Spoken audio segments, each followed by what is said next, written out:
Hi, my name is Eva.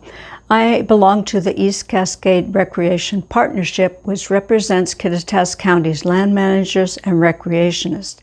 I'd like to share my thoughts about what to wear while snowshoeing. You can see that I have laid out some top layers, some bottom layers, and then items that you would wear on your feet, hands, and head. And I do want to stress that you don't need to go out and buy a lot of clothes. Look through your closets and you will probably find most of what you need. So let's start with the top layer. You need some kind of base layer, and you want something that's moisture wicking, that takes the moisture away from your body and keeps you dry. Cotton is not good because when it gets wet, it makes you cold.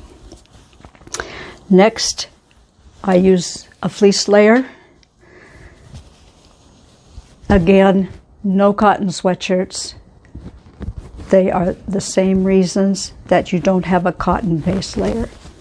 My husband always liked his wool shirt, and wool shirts are a very good alternative to a fleece. I like to have a vest. A vest is a wonderful thing to help you regulate your temperature because you can remove it and put it back on pretty easily.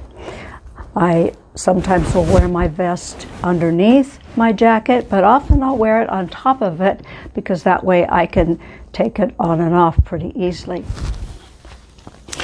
And then some kind of a jacket. This one is a shell. Sometimes I wear a raincoat. Sometimes I wear a coat that's a little bit warmer, but I would caution against a coat that's too heavy because if you get hot in it and then you take it off, you might be cold. So let's get rid of that and move to our bottom layer. It's basically two layers, some kind of base layer. These are yoga pants. I sometimes will wear leggings or fleece long underwear. Then on the bottom, this is a pair of winter pants. They're not totally waterproof, but they're pretty good and they're fairly warm. If it's going to be wet, I wear some rain pants, and I also have nylon shell pants that I sometimes wear. And then my husband liked to go to the Army surplus store and buy wool pants, and he found those worked very well. So I like smart wool socks.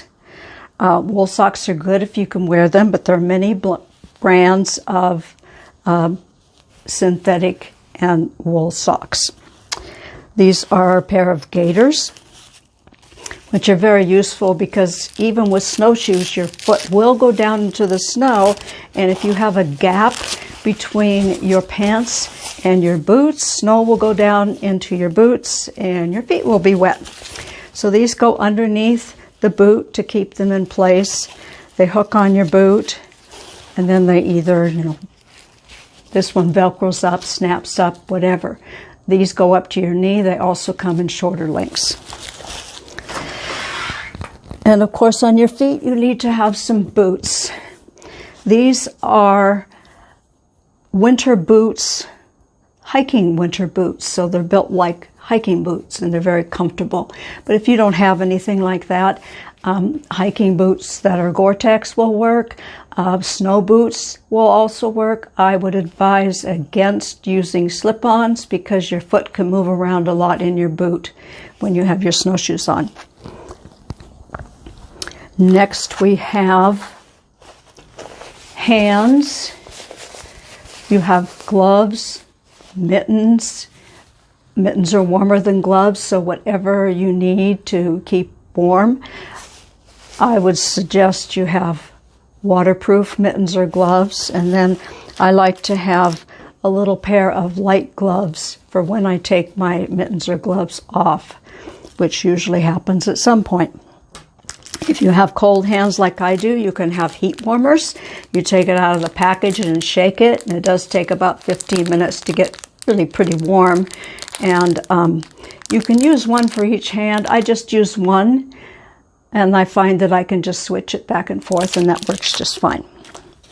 And then on your head, you should have something on your head. You can regulate a lot of body temperature through your head. So I have sometimes just a hat.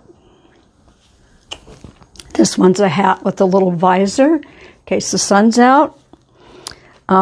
Sometimes I just have a headband along and put that on just to keep my ears warm. Or some people just wear a baseball hat. Sometimes I wear these two together. That keeps my ears warm and it gives me a nice brim, but it's not as hot as a knit hat. And then, of course, you need snowshoes. These are MSRs. I have several pair of MSRs. I really like them. They have an aggressive tread on the bottom so that you can get good traction if the snow is hard or you're going uphill. But there are many, many brands of snowshoes out there. You can find something that works for you. If you don't have access to snowshoes or borrow them from a friend, you can rent them. And then lastly, you should have some poles. 2 poles is best. These happen to be snow poles, cross-country ski snowshoe poles. Mine are adjustable. They have bigger baskets so that it keeps the pole from going down too far in the snow. But if you have hiking poles with some kind of basket on it, that works great too. I would avoid kind of no basket because then your pole can weigh down. And if you're going along and your pole suddenly disappears into the snow, it can throw you off balance. So poles are a very good thing. They can help you with your balance. They can propel you or push you or slow you down or various other things that you might need. So that concludes my thoughts on what to wear while snowshoeing. I hope that you've learned something from my presentation here, and thank you for listening.